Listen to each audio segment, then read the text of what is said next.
L'édition régionale de ce mercredi 6 novembre. Bonjour à toutes et à tous. Sans plus attendre, vos prévisions météo à la une, avec une situation différente entre le littoral et la métropole lilloise, la région coupée en deux, du soleil de Calais et jusqu'au Touquet, un peu plus de nuages, voire même des pluies de Dunkerque à Saint-Omer et jusque dans la métropole lilloise, un ciel plus menaçant vers l'intérieur des terres, plus dégagé vers la côte d'Opale.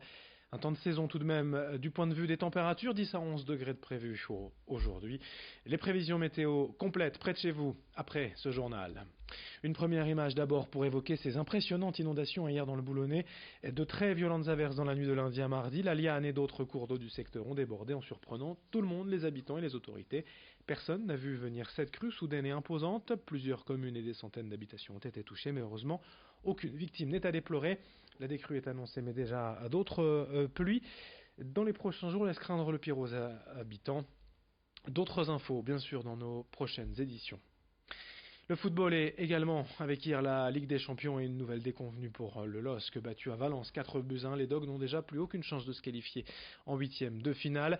Ils ont pourtant ouvert le score et menaient à la mi-temps, mais ont pris 3 buts dans les 10 dernières minutes, laissant filer la rencontre. Les Dogs n'ont donc qu'un point et sont derniers de leur groupe. Il leur reste 2 matchs, dont le dernier à domicile le 27 novembre contre l'Ajax d'Amsterdam pour finir la tête haute cette Ligue des Champions.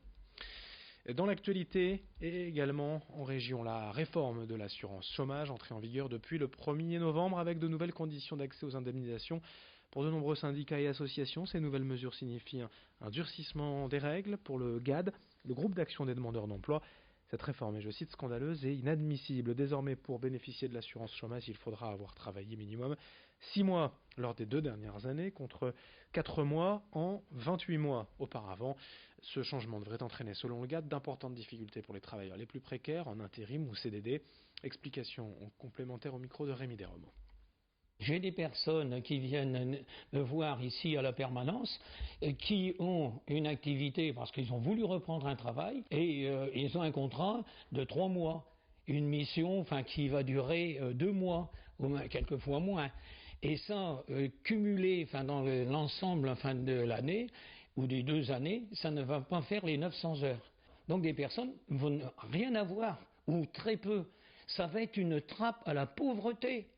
C'est inadmissible, inadmissible. Alors que le gouvernement dit lutter contre la pauvreté, il ne fait, avec ces mesures-là, un gouffre pour certaines personnes qui sont volontaires justement pour travailler et qui ne pourront pas avoir leurs droits. Le mois de novembre, c'est également le mois sans tabac, à l'occasion d'évoquer la prévention auprès des fumeurs à l'hôpital.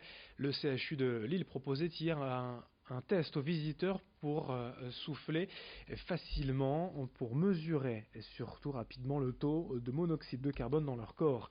Le stand soufflé vous a permis de sensibiliser des visiteurs de la maternité Jeanne de Flandre avec une attention particulière portée aux femmes enceintes, car le tabac est évidemment nocif pour les bébés, mais aussi peut-être une cause d'accouchement prématuré. Par ailleurs, des consultations sont proposées aux fumeurs pour adapter les solutions de sevrage à leur consommation et leur profil.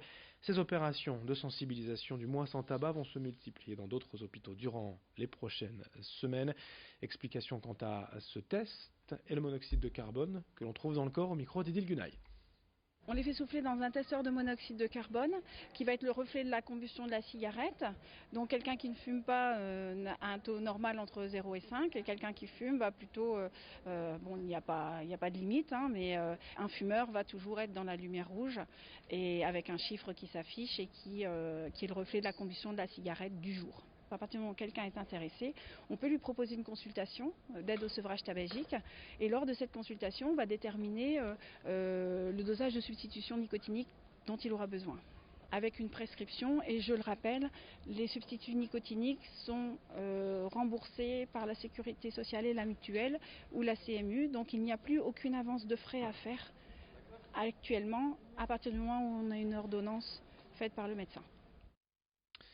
On enchaîne dans le reste de cette édition avec un mot de culture et le musée de la piscine qui présente jusqu'en février l'exposition Traverser la lumière réunissant 6 peintres méconnus de l'après-guerre qui ne forment pas un groupe à proprement parler, de surréalistes ou d'impressionnistes.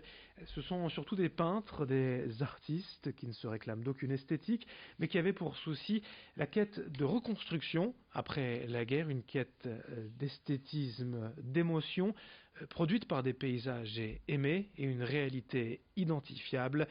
Une centaine de toiles et de dessins à voir à Roubaix au musée de la Piscine. Explication complémentaire au micro de Florine Curec.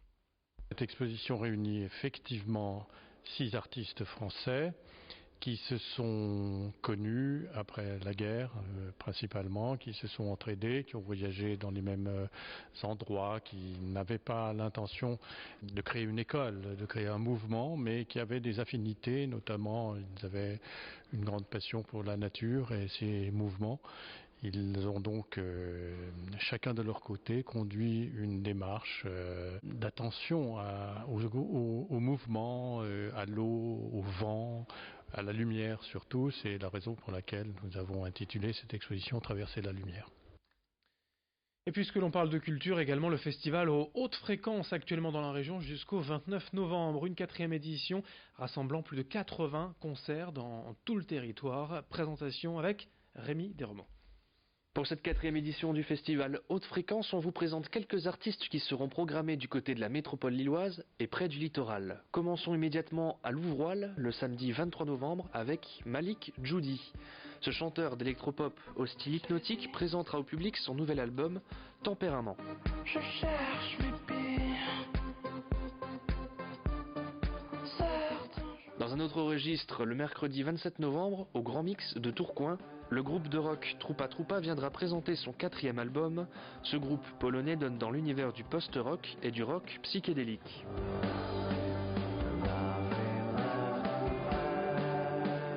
À Béthune, le jeudi 14 novembre, un spectacle unique sera présenté à Le Poche avec Froze and the Shine.